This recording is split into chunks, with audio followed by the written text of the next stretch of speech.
Oricine își poate face albire dentară, dar așa cum am mai precizat, este necesară o consultație preliminară în vederea albirii.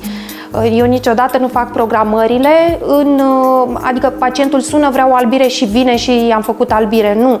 Inițial trebuie să-l văd, să văd ce tip de smalț are, dacă a avut vreodată durere și sensibilitate, pentru a ști ce concentrație să folosesc în vederea albirii.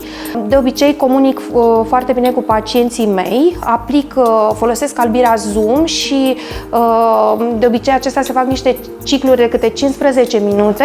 Dacă are cea mai mică sensibilitate, m-am oprit. Deși el visează poate să ajungă la cea mai deschisă nuanță, prefer să-l luați. Oricum se va albi clar, indiferent câte minute va sta, dar nu voi mai merge la cel mai deschis alb pentru a-i proteja smalțul.